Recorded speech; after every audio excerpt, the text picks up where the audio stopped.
بسم الله والحمد لله والصلاة والسلام على رسول الله صلى الله عليه وسلم. اللهم اشرح لي صدري ويسر لي أمري واحلل عقدة من لساني يفقه قولي. اما بعد، السلام علیکم و رحمت الله و برکاته. شنوندگان گرامی و دوستان ارجمند، از الله خواهان آن را داریم که ما و شما را نگهدار باشد و ما و شما را از علم خود بیفزاید و برای راست هدایت فرماید. این سخنان الله را گوش دهید، بهره برید و به دیگران برسانید که از اجر و پاداش محروم نشوید. امروز ترجمه سوره حجرات. بسم الله الرحمن الرحیم.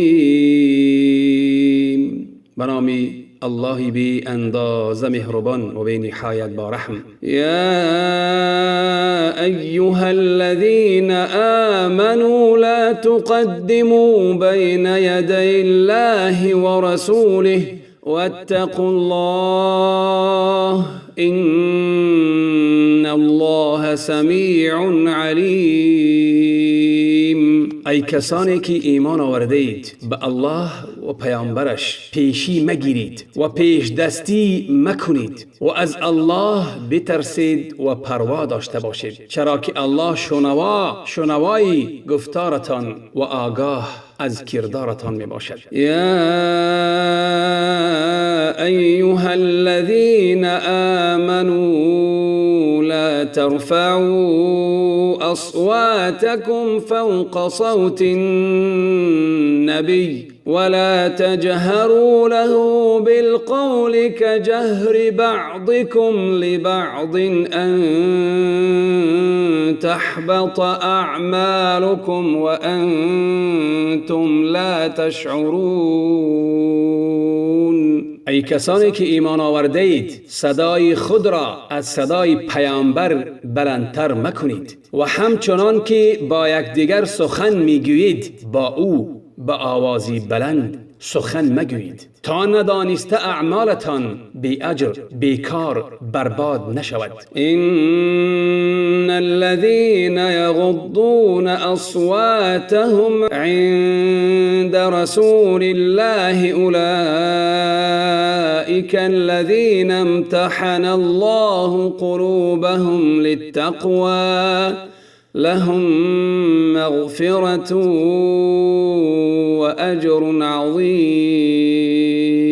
کسانی که نزد رسول الله صدایشان را پایین می آورند، به آوازی پست سخن می زنند، آنان کسانی هستند که الله دلهایشان را برای پذیرش تقوا آزمایش و آماده کرده است و آمرزش و پاداش بزرگ خواهند داشت. ان الذين ينادونك من وراء الحجرات اكثرهم لا يعقلون.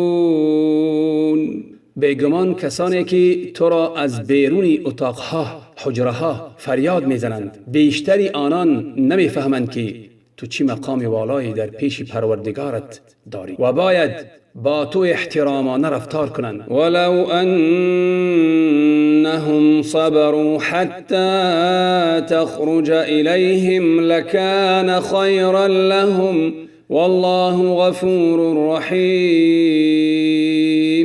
اگر آنان اندیشه کنند و صبر پیشه کنند تا تو بیرون بیایی و به پیش آنان روی، برای آنان بهتر خواهد بود. الله آمرزگار و مهربان است. یا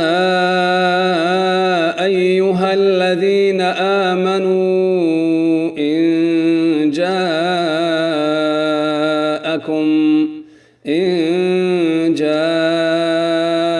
جاءكم فاسق بنبأ فتبينوا أن تصيبوا قوما بجهالة فتصبحوا على ما فعلتم نادمين.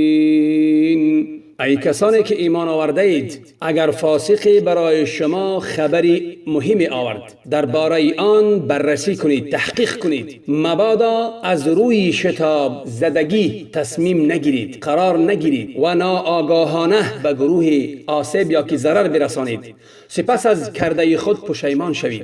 واعلموا ان إن فيكم رسول الله لو يطيعكم في كثير من الأمر لعنتم ولكن الله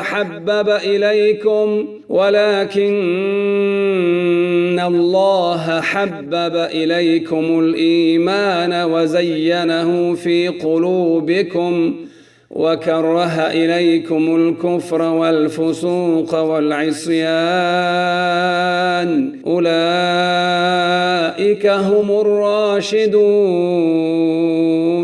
و بدانید که رسول الله در میان شما است و شما باید از او پیروی کنید. اگر او در بسیاری از کارها پیروی شما باشد قطعاً به سختی و مشقت خواهید افتاد، ولی الله ایمان را محبوب شما قرار داده و آن را در دلهایتان آراسته است و کفر و بدکاری و پلیدکاری و نافرمانی و سرکشی را مورد نفرت شما قرار داده است. آنها که دارای چنین خصلت‌ها هستند همان راه یافتگانند، هدایت شدگانند. فضلا من الله و نعمه والله علیم حکیم. این لطف و نعمت از سوی الله است که به آنان ارزانی داشته است و الله دارای آگاهی فراوان و فرزانگی بیشمار است و می داند چه کسی شایسته هدایت و بایسته مرحمت و نعمت است. و این طائفتان من المؤمنین اقتتلوا فاصلحوا بینهما فإن بغت إحداهما على الأخرى فقاتلوا التي تبغي حتى تفيء إلى أمر الله فإن فاءت فأصلحوا بينهما بالعدل وأقسطوا إن الله يحب المقسطين. هرگاه دو گروه از مؤمنان با هم به جنگ پرداختند، در میان آنان آشتی و صلح برقرار سازید. اگر یکی از آنان در حق دیگر ستم کند و دشمنی ورزد و صلح را پذیرا نشود، با آن دسته‌ای که ستم می کند و دشمنی می ورزد بجنگید تا زمانی که به سوی اطاعت از فرمان الله برمیگردد و حکم او را پذیرا می شود. هرگاه بازگشت و فرمان الله را پذیرا شد، در میان ایشان دادگرانه صلح برقرار سازید و در اجرای آن و انجام شرایط آن عدالت به کار برید، چرا که الله عادلان را دوست می دارد. انما المؤمنون اخوة فاصلحوا بین اخویکم واتقوا الله لعلكم ترحمون.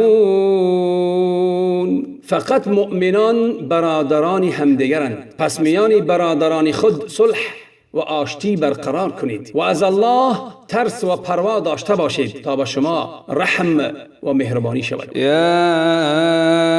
ایها الذین آمنوا لا يسخر قوم من قوم عسى أن يكونوا خيرا منهم ولا نساء من نساء عسى أن يكن خيرا منهن ولا تلمزوا أنفسكم ولا تنابزوا بالألقاب بئس الاسم الفسوق بعد الإيمان ومن لم يتب فأولئك هم الظالمون.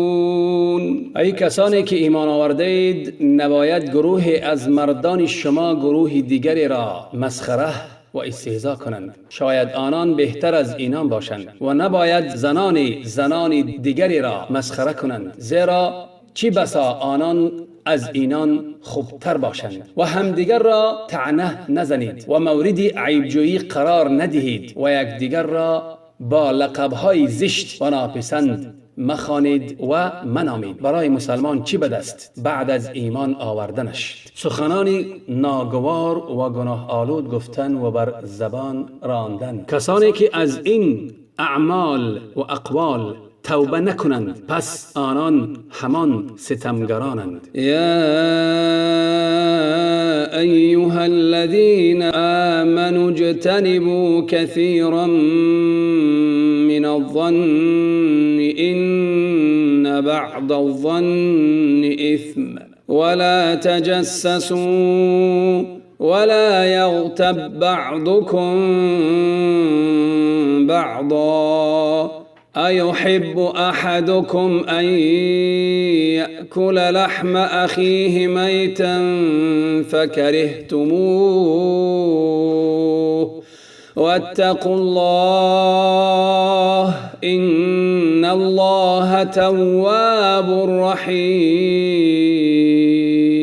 ای کسانی که ایمان آورده اید از بسیاری گمانها دوری کنید، زیرا بعضی از گمانها گناه است و در کار دیگران جاسوسی و تجسس و کنجکاوی نکنید و از یکدیگر غیبت نکنید. آیا هیچ یکی از شما دوست دارد که گوشت برادر مرده خود را بخورد؟ هرگز شما بیزارید، بلکه آن را ناپسند میدانید و از نافرمانی الله پروا کنید. همانا الله بسیار توبه پذیر و مهربان است. یا ایها الناس انا خلقناكم من ذكر وأنثى وجعلناكم شعوبا وقبائل لتعارفوا إن أكرمكم عند الله أتقاكم إن الله عليم خبير.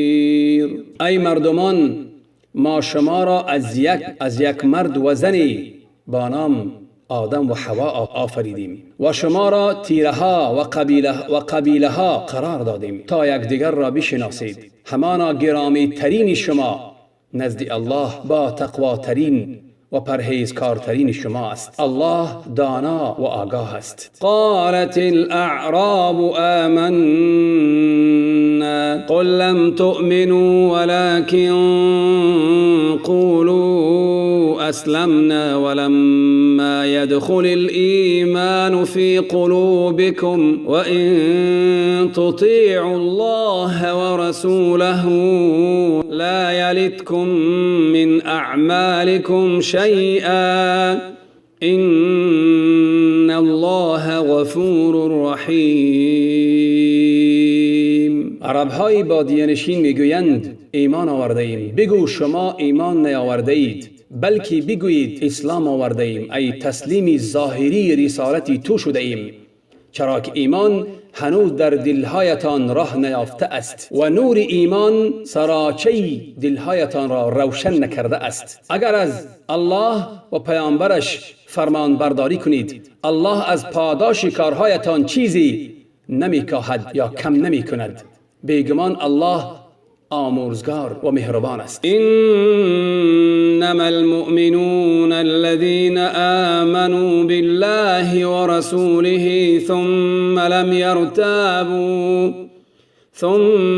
لم يرتابوا وجاهدوا بأموالهم وأنفسهم في سبيل الله أولئك هم الصادقون. مؤمنان تنها کسانی هستند که به الله و فرستاده اش ایمان آوردند. سپس مؤمنان واقعی تنها کسانی هستند که به الله و پیامبرش، به الله و فرستاده اش ایمان آورده اند. سپس هرگز دچار شک و تردیدی به خود راه نداده اند و با مال و جان خیش در راه الله به تلاش استاده اند و به جهاد برخاسته اند. آنان در ایمان خود درست و راست گویند. قل اتعلمون الله بدینکم والله يعلم ما في السماوات وما في الأرض والله بكل شيء علیم.